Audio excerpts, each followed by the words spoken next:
very much. Assalamu alaikum, everyone. Professor Azra Muswi, Professor Nadeem Khalil, Professor Nazia, Dr. Feroz, and Professor Sameer Rafiq, Dr. Kishwar, Professor Anwar Shehzad, my dear students. Thank you for having me here to speak on something that's so close to my heart. And that's been the mainstay of my education, research, and now my career. So at the outset, I must say that I am on the same plane as Azra Muswi madam, that to see students from all disciplines and teachers from disciplines other than environmental sciences and conservation sciences, like teachers from English literature present here, taking interest in climate is very, very encouraging. This is exactly what we want, and this is exactly what is needed. So we've just concluded last year the G20 presidency of India. And the three keywords for this global summit were COVID, of course, climate, and conflict. So, when on a multilateral basis, the entire world community comes together to join heads and deliberate on a global problem, then we have to admit that now this is not just the problem of some scientists or the problem of some policymakers. This is an issue that is going to affect each and every citizen of the world today. And depending on how we are acting today, we are also impacting the quality of life of the future generations, as just elicited by Professor Nadeem Khalil, that sustainable development is when we do not compromise the life and quality as well as the resources for available to the coming generations by our actions today. So if you look at the 17 Sustainable Development Goals, what you find is that they are not just about mountains and ecosystems and about biodiversity. They are also about education. They are also about gender equality. SDG 15 is one thing, but 4 and 5 are another. So this is an interlinked effort. And now, as Professor Nadeem said, I'm into higher education, leadership, and management, and I interact quite a lot with higher education teachers. So we have a course on environmental studies.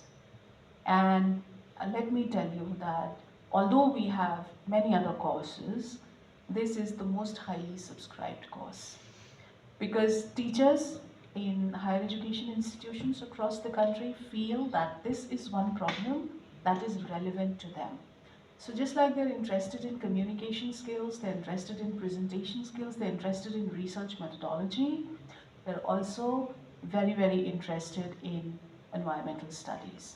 So some of you sitting here may be from the arts, maybe from the social sciences, may not be directly from engineering, may not be directly from botany, zoology, wildlife, but the fact that you're here and the fact that you're feeling connected to this issue is, for a person like me, extremely encouraging. So I must congratulate Professor Nazia and Shams for bringing this on the UDLC platform. Exactly. So I began my career in the wildlife science department. I decided to work on birds, and I completed my PhD on the conservation of water birds in the nearby Sheikha Lake. Some of you must have been there, and if you have not, then you must go there. Now, this is conservation science, this is conservation biology, this is conservation education, which on a day-to-day basis sometimes feel very disappointing, because I remember when, as a first-year master student, we first went to a place called the Ash Pan, which is very close to the Kasimpur thermal power station. where the thermal power station lets out all its excess ash with water. So on that standing water, a lot of biodiversity, especially water birds, they conglomerate. And we saw some poachers there, hunters with guns, trying to shoot the birds for food, for fun, for game. And when we tried to stop them, of course we could not because we were just a handful of students, and we were very passionate about wildlife and biodiversity and endangered species, especially for us. An endangered species is a very, very precious resource. But for a poacher, it's just meat, it's just game, it's just fun. So we came back and we discussed it in the department, and we discussed it with the teachers and our seniors, and so we were told that it's not our job to stop poachers. So when you are a team of students, that includes girls, please don't take any battles with gunned, firearmed poachers. So that's exactly why I'm saying, and there are many other reasons why I'm saying on a day-to-day basis it seems very, very disappointing. There have been sites in Aligarh which I remember in the last 25 years were once thriving with water and birds and small mammals and insects and amphibians and reptiles, but all we find now if we go there is a crop field. There used to be a village called Amaghera earlier, where there was a small village pond. It didn't have any conservation status. It was not a protected area. It was neither a national park nor a sanctuary nor a conservation reserve nor a community reserve. It was just a village pond. But I remember having seen my first, there's a migratory bird which comes to India from across the Himalayas, Tibet, Kazakhstan, Siberia. My first sighting of a bird called pintail, it's a duck. I owe it to Amakela. And as a Q-Guide scientific name, yes, I owe it to Amakela. What I see today there, if we happen to go, is just agricultural fields. So first it was converted into a pond for cultivation of, water chestnut, Singara. Um, First it was converted into water chestnut cultivation, water body, and then it was reclaimed for agriculture. Also, I remember a small, just a water storage area right next to the Pilla Road, you know, that region between the law faculty and that unit of the wildlife science department. It was so full of biodiversity, it was so rich just because of the amalgamation of water and mud. By the way, Charles Darwin has written in On the Origin of Species that we have no idea what immense possibilities of life exist only if we keep a cup full of mud and water in it. Because once his friend had sent him a leg of a spur fowl for some kind of identification and specimen making, and there was a little bit of dry mud that was attached to that leg of the spur fowl. And he put that dry mud in a cup and put it on the windowsill, and he forgot. So with rain came some water in it, and later, in about a few weeks, he could count 56 species of zooplanktons and phytoplanktons in that small cup of mud and water. So there's immense possibilities of life when water meets mud. So there was this site next to our department where I was conducting my research, where there was just some mixing of water and mud in a very small area, smaller than this Kennedy Hall, maybe smaller than this stage. But oh my God, so many species of turtles. There was a Bacillus punctata which I had actually befriended.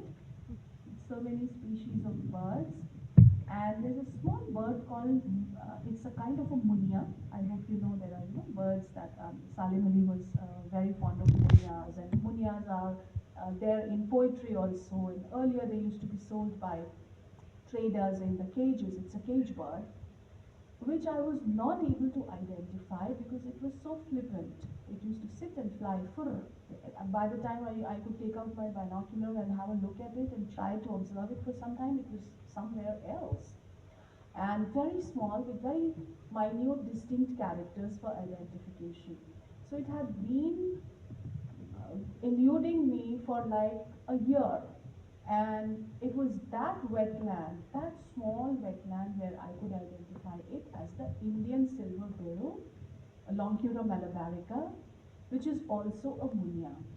And then when I looked at the records of birds in Aligarh, several records had missed it. Of course, there are several records which had noted it down, but several had missed it. So I owe it to that small wetland. But when we go there, that small wetland is not there anymore because, development. These places are now valued and measured by the yardstick of real estate.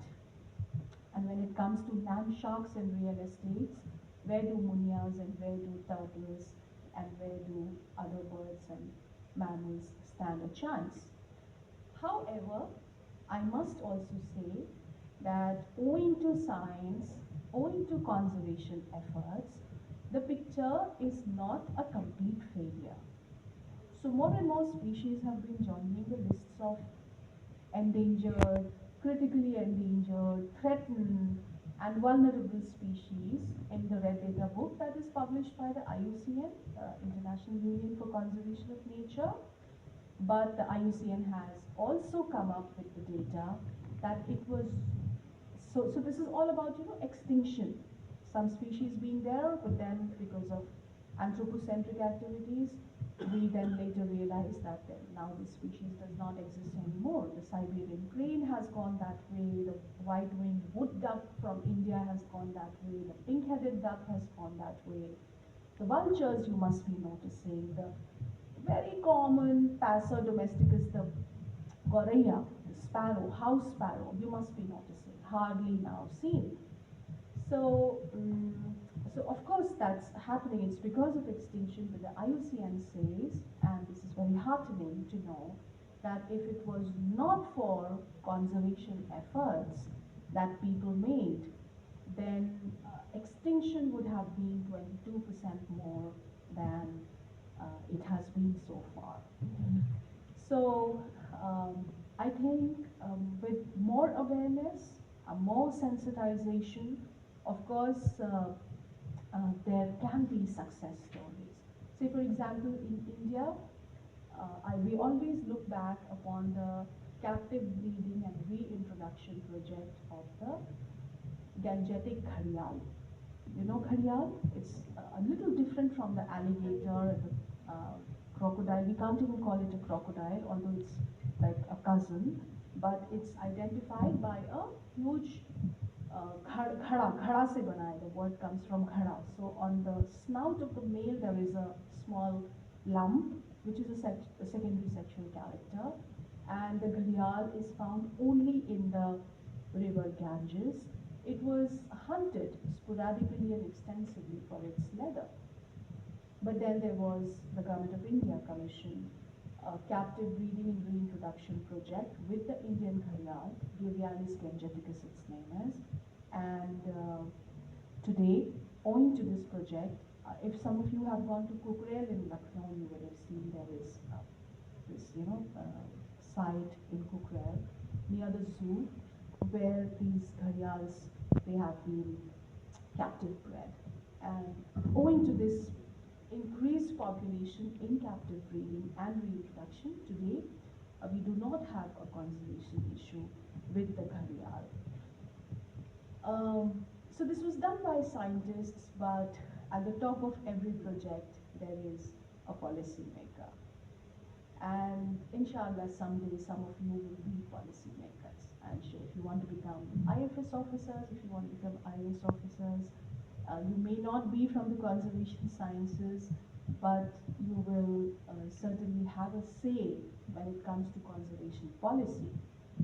So when you are doing that, if there is this realization with you because of programs like this, because of being a part of such events where people like this are inspiring you and they are motivating you to first of all believe in conservation. First of all, believe that this piece of land where land and water is meeting and it's called a wetland is not real estate.